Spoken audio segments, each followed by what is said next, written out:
Hi all, മായ 2017 Autodesk മായ 2017 animation പാർട്ടുമായി ബന്ധപ്പെടുത്തിയുള്ള കാര്യങ്ങളാണ് നമ്മൾ ഈ ഒരു ലെസണിൽ നമ്മൾ ചർച്ച ചെയ്യുന്നത്. സാധാരണ നമ്മൾ അനിമേഷൻ ചെയ്യുന്ന സമയത്ത് നമുക്ക് അനിമേഷൻ്റെ ഒരുപാട് പ്രിൻസിപ്പിൾസ്, അതേപോലെ തന്നെ അനിമേഷൻ ചെയ്യണമെന്നുണ്ടെങ്കിൽ നമുക്ക് മിനിമം അറിഞ്ഞിരിക്കേണ്ട കുറേ ബേസിക് ഐഡിയാസ് നമ്മളെപ്പോഴും നമ്മുടെ മനസ്സിലുണ്ടെങ്കിൽ മാത്രമാണ് നമുക്ക് നല്ല രീതിയിലൊരു അനിമേഷൻ അല്ലെങ്കിൽ ഒരു അനിമേറ്റർ ആവാൻ കഴിയുക എന്നുള്ളത് നമ്മളെപ്പോഴും ഓർത്ത് വയ്ക്കാം. ഇവിടെ നമ്മൾ അനിമേഷൻ ചെയ്യാൻ വേണ്ടിയിട്ട് നമ്മൾ യൂസ് ചെയ്യുന്നത് മായ സോഫ്റ്റ്വെയർ ആണ്. നമുക്ക് ഇന്ന് മാർക്കറ്റിൽ ഒരുപാട് സോഫ്റ്റ്വെയർസ് ഇന്ന് ഫ്രീ ആയിട്ടുള്ളതും അതേപോലെ തന്നെ പെയ്ഡ് ആയിട്ടുള്ളതും ഫ്രീ ഫൗണ്ടേഷൻ്റെ ഭാഗമായിട്ടുള്ളതുമായിട്ടുള്ള ഒരുപാട് സോഫ്റ്റ്വെയർസ് നമുക്ക് ഇന്ന് അവൈലബിൾ ആണ്. ഇതിൽ ഏത് സോഫ്റ്റ്വെയർ നമ്മൾ യൂസ് ചെയ്യുകയാണെന്നുണ്ടെങ്കിലും ബേസിക്കലി അനിമേഷൻ പ്രിൻസിപ്പിൾസ് എന്ന് പറയുന്നത് അല്ലെങ്കിൽ അനിമേഷൻ്റെ ഒരു രീതി എന്ന് പറയുന്നത് ഇറ്റ്സ് സിമ്പിളാണ്, അല്ലെങ്കിൽ അത് ഒരു സിമിലറാണ്. കാരണം നമ്മളൊരു ഒബ്ജക്റ്റിന്, ജീവനില്ലാത്ത ഒരു വസ്തുവിന് നമ്മൾ മോഡൽ ചെയ്തെടുത്ത് അതിന് നമ്മളൊരു അനിമേഷൻ കൊടുക്കുക എന്നുള്ളതാണ്, അല്ലെങ്കിൽ അതിനെ ഒരു ലൈഫ് കൊടുക്കുക എന്നുള്ളതാണ് നമ്മളെ സംബന്ധിച്ചിടത്തോളം ഒരു പ്രോസസ്സ് എന്ന് പറയുന്നത്.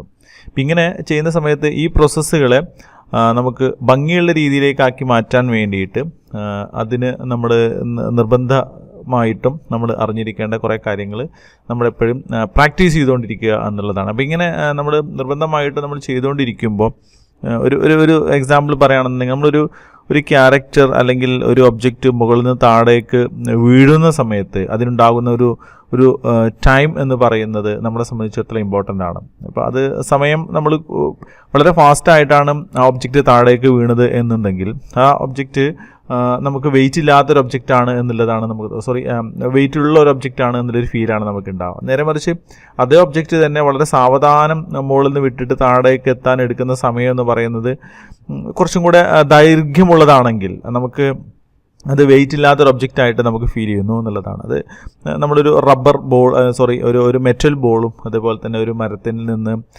അതിൻ്റെ ഒരു ശിഖരത്തിൽ നിന്ന് വരുന്ന ഒരു ഇല വീഴുന്ന സമയത്തുണ്ടാകുന്ന ഡിഫറൻസ് നമുക്ക് രണ്ടും വ്യത്യസ്തമാണ്. അതിനുണ്ടാകുന്ന സമയം എന്ന് പറയുന്നത് വ്യത്യസ്തമാണ്. ഇപ്പം ഇങ്ങനെ നമ്മൾ സമയങ്ങളെ നമ്മൾ ക്രമീകരിച്ച് മനസ്സിലാക്കുമ്പോൾ നമുക്ക് അനിമേഷനെ സംബന്ധിച്ചിടത്തോളം ഒരു പ്രിൻസിപ്പിൾ മനസ്സിലാക്കുന്നു എന്നുള്ളതാണ് അതിൻ്റെ യാഥാർത്ഥ്യം എന്ന് പറയുന്നത്. ഇപ്പം ഇത്തരത്തിൽ അനിമേഷനുമായി ബന്ധപ്പെടുത്തി നമുക്ക് ഒരുപാട് കാര്യങ്ങൾ ഇങ്ങനെ നമ്മുടെ പ്രകൃതിയിൽ നിന്നും നമ്മുടെ ഒരു ചുറ്റുപാടുകളിൽ നിന്നുമൊക്കെ നമ്മൾ മനസ്സിലാക്കിയെടുത്തുകൊണ്ട് വേണം റിയലി നമ്മളൊരു അനിമേഷനിലേക്ക് കടന്നു വരാൻ എന്നുള്ളതാണ് തുടക്കം എന്നുള്ള രീതിയിൽ എനിക്ക് ഇങ്ങടുത്ത് പറയാനുള്ളത്. നമ്മൾ പ്രീവിയസ് വീഡിയോസിലൊക്കെ നമ്മൾ അനിമേഷൻ പ്രിൻസിപ്പിൾസിനെ കുറിച്ച് വളരെ വിശദമായിട്ട് തന്നെ നമ്മളതിനെക്കുറിച്ച് ഡിസ്കസ് ചെയ്തിട്ടുണ്ട്. അപ്പോൾ നമ്മൾ ആ പ്രിൻസിപ്പിൾസ് മനസ്സിലാക്കാം. അറ്റ് ദ സെയിം ടൈം നമ്മളൊരു ബെസ്റ്റ് അനിമേറ്റർ ആവാൻ വേണ്ടിയിട്ട് നമ്മൾ ഇത്തരത്തിലുള്ള കുറേ കാര്യങ്ങളും കൂടെ കണ്ടിന്യൂസ്ലി പ്രാക്ടീസ് എന്നുള്ള ഒരു രീതി നമ്മളെപ്പോഴും നമ്മൾ കീപ്പ് ചെയ്യുകയാണെന്നുണ്ടെങ്കിൽ it will be very easy to understand animation എന്നുള്ളതാണ് എനിക്ക് പറയാനുള്ളത്. ഇവിടെ നമ്മൾ സോഫ്റ്റ്വെയറിലേക്ക് വരികയാണെന്നുണ്ടെങ്കിൽ സോഫ്റ്റ്വെയറിൽ നമുക്ക് നോക്കുന്ന സമയത്ത് നമ്മൾ ഇതിൻ്റെ മോഡലിംഗ് ഓപ്ഷൻസിൽ നമ്മൾ പറഞ്ഞ അതേ കാര്യങ്ങളൊക്കെ തന്നെയാണ് നമ്മൾ ഇതിൻ്റെ ഇൻ്റർഫേസുമായി ബന്ധപ്പെടുത്തി നമുക്ക് പറയാനുള്ളത്. ഇൻ്റർഫേസിൽ നമ്മൾ നോക്കിയത് മായ എന്ന് പറയുന്ന സോഫ്റ്റ്വെയറിൻ്റെ ഇവിടെ മോഡലിംഗ് ഓപ്ഷൻസ് ആണ് എന്നുണ്ടെങ്കിൽ നമുക്കിവിടെ ഇത് അനിമേഷൻ മെനുവിലേക്ക് നമ്മൾ ചേഞ്ച് ചെയ്യുക എന്നുള്ളതാണ് നമുക്ക് ആദ്യമായിട്ട് ചെയ്യാനുള്ളത്. അനിമേഷനിലേക്ക് വരുമ്പോൾ നമുക്ക് ശരിക്കും നമ്മൾ തുടക്കത്തിലൊന്നും അതിൻ്റെ മെനു വൈസ് ആയിട്ടുള്ള കാര്യങ്ങളൊന്നും നമുക്ക് ആവശ്യമില്ലെങ്കിൽ പോലും നമുക്ക് വളരെ ഡീറ്റെയിൽ ആയിട്ടുള്ള അനിമേഷനിലേക്ക് പോകുന്ന സമയത്ത് ഇതെല്ലാം വളരെ ഇമ്പോർട്ടൻ്റ് ആയിട്ട് നമുക്ക് ആവശ്യമുള്ളതാണ് എന്നുള്ളത് നമ്മൾ മനസ്സിലാക്കാം. ഇവിടെ ആദ്യമായിട്ട് നമ്മൾ ഇതിൻ്റെ ഒരു അനിമേഷൻ റിലേറ്റഡ് ആയിട്ടുള്ള ഒരു ഇൻ്റർഫേസിനെ കൂടെ നമുക്കൊന്ന് പരിചയപ്പെടാം. അപ്പോൾ ലാസ്റ്റ് കഴിഞ്ഞ വീഡിയോകളിലൊക്കെ നമ്മൾ മോഡലിങ്ങുമായി റിലേറ്റഡ് ആയിട്ടുള്ള അതിൻ്റെ ഇൻ്റർഫേസ് ഡിസൈൻസ്, അതിൻ്റെ ലേഔട്ട്സുകൾ ഏതൊക്കെയാണ് നമുക്ക് ആവശ്യം വരുന്നത് എന്നുള്ളതിനെക്കുറിച്ചായിരുന്നു നമ്മൾ ചർച്ച ചെയ്തിട്ടുണ്ടായിരുന്നത്. പക്ഷേ ഇവിടെ നമുക്ക് അനിമേഷൻ ആയതുകൊണ്ട് തന്നെ അനിമേഷനുമായി ബന്ധപ്പെടുത്തിയുള്ള കുറച്ച് കാര്യങ്ങൾ കൂടെ നമുക്ക് ഡിസ്കസ് ചെയ്യേണ്ടതുണ്ട്. ഇവിടെ നമ്മൾ നോക്കുന്ന സമയത്ത് നമുക്ക് സാധാരണ നമ്മളിവിടെ ഉള്ളത് നമുക്ക് താഴെ കാണുന്നത് ഇതിൻ്റെ ടൈം ലൈനറാണ്. ടൈം ലൈനിൽ നമുക്ക് എത്ര ഫ്രെയിംസ് ആണോ നമ്മുടെ അനിമേഷൻ നമ്മൾ തീരുമാനിക്കുന്നത് എന്നുള്ളതാണ് ടൈം ലൈൻ കൊണ്ട് ഉദ്ദേശിക്കുന്നത്. അതായത് നമ്മൾ നോക്കുന്ന സമയത്ത് നമുക്കിവിടെ ഡിഫോൾട്ടായിട്ട് നമുക്ക് കിട്ടുന്നത് 200 ഫ്രെയിംസ് ആണ് നമുക്കിതിൽ മായ ഓപ്പൺ ചെയ്യുന്ന സമയത്ത് നമുക്ക് ഈ ഒരു ഓപ്ഷനിൽ നമുക്ക് അവൈലബിൾ ആയിട്ടുള്ളത്. ഇത് നമുക്ക് വേണമെന്നുണ്ടെങ്കിൽ ഇപ്പോൾ ഒരു സെക്കൻഡിനെ നമുക്ക് അതിനെ ഡിവൈഡ് ചെയ്യാം. ഇവിടെ നമുക്കത് ഡിവൈഡ് ചെയ്യാനുള്ളൊരു ഓപ്ഷൻ ഉണ്ട്. ആക്ച്വലി നമ്മൾ അനിമേഷൻ പ്രിഫറൻസ് എന്ന് പറയുന്ന ഓപ്ഷൻ നമുക്കിതിൻ്റെ റൈറ്റ് സൈഡിൽ നമുക്കിവിടെ കാണാൻ കഴിയും. ഇവിടെ ജസ്റ്റ് ക്ലിക്ക് ചെയ്ത് കഴിഞ്ഞാൽ automatically you will get A window like this. അപ്പം ഇതിൽ നമുക്ക് ടൈം സ്ലൈഡർ എന്ന് പറഞ്ഞുകൊണ്ട് ടൈം സ്ലൈഡറിൻ്റെ ഓപ്ഷൻസ് നമുക്കിവിടെ കാണാം. ഈ ടൈം സ്ലൈഡറിൻ്റെ ഓപ്ഷൻസിനകത്ത് നമുക്ക് പ്ലേ ബാക്ക്, സ്റ്റാർട്ട്, എൻഡ് എന്നൊക്കെ പറഞ്ഞുകൊണ്ടുള്ള ഓപ്ഷൻസ് നമ്മൾ ഇവിടുന്ന് തുടങ്ങണം, ഇവിടുന്ന് അവസാനിപ്പിക്കണം തുടങ്ങിയുള്ള കാര്യങ്ങളിലൊക്കെ താഴെയായിട്ട് നമുക്ക് പ്ലേ ബാക്ക് സ്പീഡ് എന്ന് പറഞ്ഞുകൊണ്ടൊരു ഓപ്ഷൻ കാണാം. ഓക്കെ, പ്ലേ ബാക്ക് സ്പീഡ് എന്ന് പറയുന്നത് ഇവിടെ നമുക്ക് കുറച്ച് ഓപ്ഷൻസ് ഉണ്ട്. Play every frame, then real time 24 FPS, half 12 frame per second, twist 48 and other എന്ന് പറഞ്ഞുകൊണ്ട് നമുക്ക് കുറച്ച് ഓപ്ഷൻസ് കാണാം. ഇവിടെ ഇറ്റ് മീൻസ് ആക്ച്വലി നമുക്കൊരു ആനിമേഷൻ ഫീൽ അറ്റ്ലീസ്റ്റ് നമുക്ക് കിട്ടണമെന്നുണ്ടെങ്കിൽ ഒരു 12 to 16 ഫ്രെയിമെങ്കിലും നമുക്കുണ്ടെങ്കിലാണ് നമുക്കതൊരു മൂവിങ് ഓപ്ഷനായി മൂവിങ് ഫീല് നമുക്ക് ഉണ്ടാവുള്ളൂ. അത് നമ്മൾ ബേസിക്കായിട്ട് മനസ്സിലാക്കേണ്ടതാണ്. കാരണം നമ്മൾ ഒരു സെക്കൻഡിനെ നമുക്ക് എത്ര ഇമേജുകളായിട്ട് മാറ്റുന്നു എന്നുള്ളതാണ് ശരിക്കും പറഞ്ഞു കഴിഞ്ഞാൽ നമ്മൾ ഈ ഫ്രെയിം പെർ സെക്കൻഡ് എന്ന് പറയുന്നത്. ഒരു സെക്കൻഡിൽ നമുക്ക് എത്ര ഫ്രെയിംസ് വേണം, എത്ര ഇമേജുകൾ വേണം എന്നുള്ളത് തീരുമാനിക്കുകയാണ്. ഇവിടെ നമുക്ക് ഇപ്പോൾ ഒരു റിയൽ ടൈം ഫീൽ നമുക്ക് കിട്ടണമെന്നുണ്ടെങ്കിൽ റിയൽ ടൈം 24 FPS എന്ന് പറഞ്ഞ FPS means frame per second. ഇപ്പോൾ ഇവിടെ റിയൽ ടൈം എന്നുകൊണ്ട് ഉദ്ദേശിക്കുന്നത് നമുക്ക് ആ ഒരു എക്സാക്റ്റ് നമ്മളൊരു മോഷന് വൃത്തികേടില്ലാത്ത ഏറ്റവും മിനിമം നമുക്കുണ്ടായിരിക്കേണ്ട ഏറ്റവും ഒരു ക്വാളിറ്റി മെയിൻറ്റെയിൻ ചെയ്യാനൊക്കെ പറ്റുന്ന രീതിയിലുള്ള ഒരു ഫ്രെയിം പെർ സെക്കൻഡാണ്, ഒരു ഫ്രെയിം റേറ്റ് ആണ് 24 എന്ന് പറയുന്നത്. അത് കുറച്ചും കൂടി ഡീറ്റെയിൽ നമുക്ക് 25, 60 വരെയൊക്കെ പോകുന്നുണ്ട്. ഇപ്പോൾ 60 എന്നൊക്കെ പറയുന്നത് വളരെ ഡീറ്റെയിൽ ആണ്. ഒരു സെക്കൻഡിൽ തന്നെ നമുക്ക് 60 ഇമേജുകൾ വരിക എന്ന് പറയുമ്പോൾ I can imagine that will be A very more detail. അപ്പോൾ അങ്ങനെ ഡീറ്റെയിൽ കിട്ടുമ്പോൾ നമുക്ക് ഓട്ടോമാറ്റിക്കലി വട്ട് വിൽ ഹാപ്പൻ, നമുക്ക് ആ ഒരു ഡീറ്റെയിൽ നമുക്ക് സ്ലോ മോഷൻ ആനിമേഷനൊക്കെ ചെയ്യുന്ന സമയത്തോ അല്ലെങ്കിൽ അതിൻ്റെ ഒരു ആനിമേഷൻ്റെ വളരെ ഡീറ്റെയിൽ ആയിട്ടുള്ള ത്രൂ ഔട്ട് നമ്മളത് ഡീറ്റെയിൽ ആയിട്ട് നമുക്ക് ആക്യുറേറ്റ് ആയിട്ട് നമുക്കത് കിട്ടണമെന്നുണ്ടെങ്കിലൊക്കെ നമുക്ക് അത്രയും ഡീറ്റെയിലേക്ക് പോയാൽ മതി. നേരെ മറിച്ച് ചിലപ്പോൾ അത്രയൊന്നും ആവശ്യം ഉണ്ടാവില്ല. ഇപ്പോൾ നമുക്ക് ഈ ഒരു ഫ്രെയിം റേറ്റുമായി ബന്ധപ്പെടുത്തിയുള്ള ഒരു കാര്യം എന്ന് പറയുന്നത് നമുക്ക് 2D ആനിമേഷൻ നമ്മളിതിൻ്റെ ഓരോ പോസുകളും ഓരോ ഫ്രെയിമുകളും നമ്മൾ വരഞ്ഞെടുത്തിട്ടാണ് ചെയ്യുന്നത്. ഇങ്ങനെ വരഞ്ഞെടുക്കുന്ന സമയത്ത് നമുക്ക് ഒരു സെക്കൻഡിൽ നമുക്ക് 16 ഇമേജുകൾ വരഞ്ഞെടുക്കുക എന്ന് പറയുന്നതിനെക്കുറിച്ച് നമ്മൾ ജസ്റ്റ് ഇമാജിൻ. അപ്പോൾ നമുക്ക് അത്രയും സമയം അതിന് പോകുന്നു. 16 ഇമേജെങ്കിലും ഇല്ലെങ്കിൽ അതിൻ്റെ ഒരു മോഷൻ ഫീൽ നമുക്ക് ഉണ്ടാവില്ല. നമ്മൾ നേരത്തെ പറഞ്ഞ പോലെ ഇതിൻ്റെ ഒരു ഹാഫ് എന്ന് പറഞ്ഞാൽ 12 FPS ആണ്. അപ്പം ഇങ്ങനെ അതിൻ്റെ മൾട്ടിപ്പിൾ ചെയ്ത് വരുന്ന രീതിയിലേക്കൊക്കെ നമുക്ക് അല്ലെങ്കിൽ നമ്മൾ ഷൂട്ട് ചെയ്തെടുക്കുന്ന വിഷ്വലിൽ ഇപ്പോൾ നമ്മൾ 25 ആണ് കൊടുത്തത്. ഇപ്പോൾ ഇതിൽ നമുക്കതില്ല അല്ലേ. ഇപ്പം ഇങ്ങനെ ഷൂട്ട് ചെയ്ത് കൊടുക്കുന്ന വിഷ്വലിൽ നമ്മൾ 25 ആണ് കൊടുത്തത്. അപ്പോൾ ആ ഒരു വിഷ്വലും നമ്മൾ ഇവിടെ ക്രിയേറ്റ് ചെയ്യാൻ പോകുന്ന അനിമേഷനും തമ്മിൽ we have to sync with the recorded video which is already recorded or shoot outside record അങ്ങനെ എന്തെങ്കിലുമൊക്കെ ഉണ്ടാവും. അപ്പം ഇത് അങ്ങനെ സിങ്ക് ചെയ്യണമെന്നുണ്ടെങ്കിൽ you can change from here. ഇവിടെ നമ്മൾ നോക്കുന്ന സമയത്ത് നമ്മൾ just take this one other than you can put the same value 25 like this. അപ്പം ഇങ്ങനെ നമ്മൾ കൊടുക്കുമ്പോൾ നമുക്ക് നമ്മൾ പ്രീവിയസ്ലി റെക്കോർഡ് ചെയ്തിട്ട് വീഡിയോസുമായി ബന്ധപ്പെടുത്തി അതിന് സിങ്ക് ചെയ്യുക. അപ്പം ഇങ്ങനെയൊക്കെ തുടങ്ങിയിട്ടുള്ള ഫ്രെയിം റേറ്റിൽ നമുക്ക് ഇമ്പോർട്ടൻസ് ഉണ്ട് എന്ന് പറയാൻ വേണ്ടിയിട്ടാണ് ഞാൻ ഇതിൻ്റെ ഒരു ഡീറ്റെയിൽ ആയിട്ടുള്ള കാര്യങ്ങൾ നിങ്ങൾക്ക് പറയുന്നത്. അപ്പോൾ അത് നോക്കിയിട്ട് നമുക്ക് ആനിമേഷനിലേക്ക് കടക്കാം എന്നർത്ഥം. ഇപ്പോൾ ഇവിടെ നമുക്ക് ഡിഫോൾട്ടായിട്ട് നമുക്കിവിടെ ഒരു 24 എന്നുള്ള രീതിയിൽ തന്നെ നമ്മൾ വെച്ചു. ജസ്റ്റ് ഞാനിവിടെ സേവ് കൊടുക്കുകയാണ്.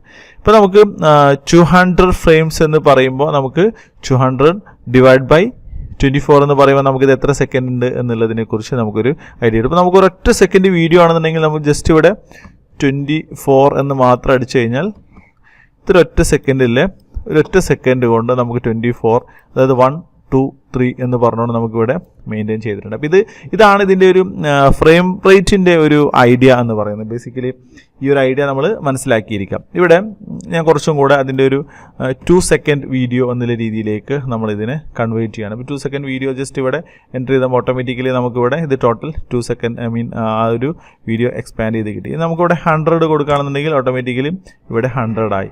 ഇവിടെ നമുക്ക് വേറൊരു ഓപ്ഷനും കൂടെ ഉണ്ട്. ഇവിടെ നമ്മൾ നോക്കുന്ന സമയത്ത് നമുക്ക് ഇതിൽ നമുക്ക് 50 എന്ന് ഞാൻ എൻ്റർ ചെയ്യുകയാണെന്നുണ്ടെങ്കിൽ ഇത് ഈ ഒരു റേഞ്ച് നമുക്ക് ഇതിനെ കൺട്രോൾ ചെയ്യാൻ കഴിയുമെന്നർത്ഥം. അതായത് 50ലേക്ക് നമുക്കതിനെ മൂവ് ചെയ്തു.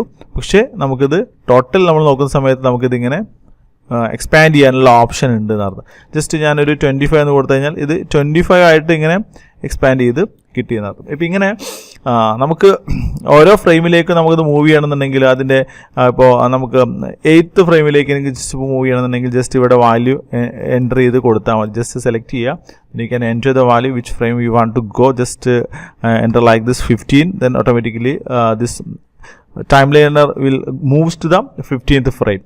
അപ്പോൾ അത് നമുക്ക് ഈസി ആയിട്ട് ഇങ്ങനെ ചേഞ്ച് ചെയ്യാന്നുള്ളതാണ്. ഇപ്പോൾ ഇവിടെ ഈ ഒരു ടൈം സ്ലൈഡറിനകത്ത് അല്ലെങ്കിൽ ടൈം ലൈനിനകത്ത് നമുക്ക് അറേഞ്ച് ചെയ്യുന്നതുമായി ബന്ധപ്പെടുത്തിയ കാര്യങ്ങൾ ഇതാണ്. ദെൻ നമുക്കിവിടെ ഒരു ഓപ്ഷൻ ഉള്ളത് ഈ ഒരു ഇതിനെ സ്കെയിൽ ചെയ്യുന്നതുമായി ബന്ധപ്പെടുത്തിയാണ്. ഇപ്പോൾ നമുക്കിവിടെ ടോട്ടൽ നമുക്ക് 100 ഫ്രെയിംസ് ആണ്. ജസ്റ്റ് എൻ്റേർഡ് 100.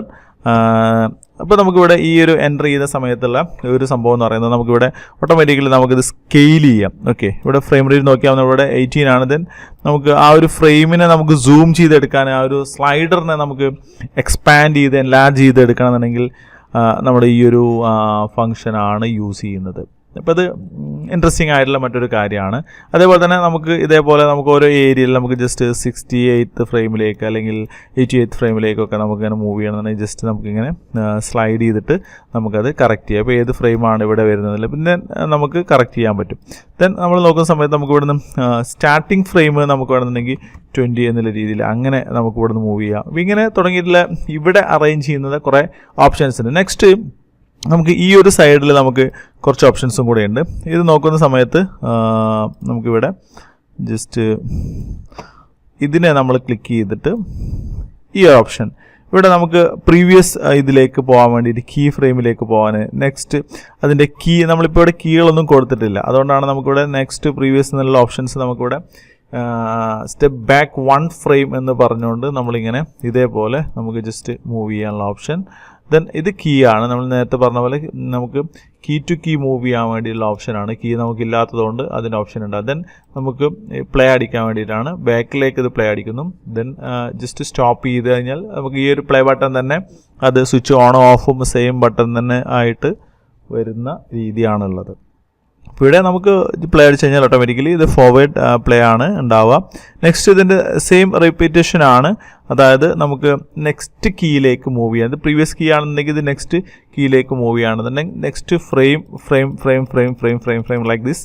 ഓക്കെ, ദെൻ നമുക്ക് ഇതിൻ്റെ എൻഡിലേക്ക് ലാസ്റ്റ് ആൻഡ് എൻഡിലേക്ക് നമുക്കിത് മൂവ് ചെയ്യാൻ വേണ്ടിയിട്ടുള്ള ഓപ്ഷൻസ് നമുക്കിവിടെ അവൈലബിൾ ആണ്. ഇപ്പോൾ ഇവിടെ ഇത്രയാണ് നമുക്ക് ഇതിൻ്റെ ഒരു ടൈം സ്ലൈഡറിൽ നമുക്ക് ഉണ്ടാവുന്ന ഓപ്ഷൻ എന്ന് പറയുന്നത്. എങ്ങനെ again I am repeating the same thing which is already explain in the previous video when we were doing modeling.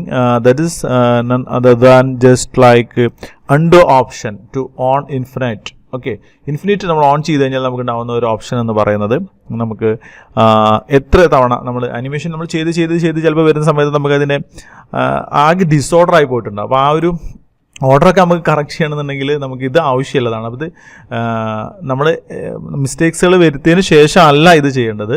നമ്മൾ മിസ്റ്റേക്ക് വരുത്തുന്നതിൻ്റെ മുമ്പ്, അതായത് നമ്മൾ വർക്ക് സ്റ്റാർട്ട് ചെയ്യുന്നതിൻ്റെ ആ ഒരു സമയത്ത് തന്നെ നമ്മളിത് ഇൻഫിനൈറ്റ് എന്നുള്ള രീതിയിലോ അല്ലെങ്കിൽ ഇൻഫിനിറ്റ് എന്നുള്ള രീതിയിലോ നമ്മൾ ഈ സംഭവങ്ങൾ കൊടുത്തു കഴിഞ്ഞാൽ നമുക്ക് പിന്നീട് അത് അൺഡു ചെയ്തെടുക്കാൻ ഇത്രയും ഓപ്ഷൻസ് നമുക്ക് ഉണ്ടാവും.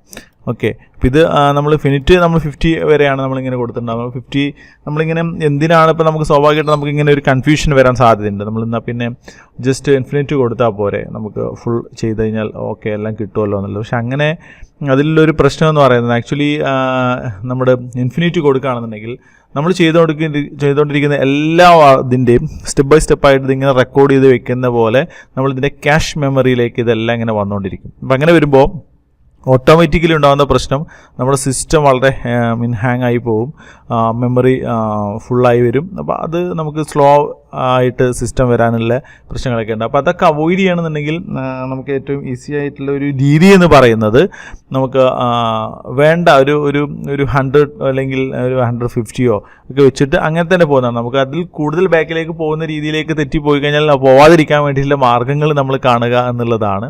പിന്നെ അണ്ടു ഓണും ഓഫും ഓപ്ഷൻസ് ഉണ്ട്.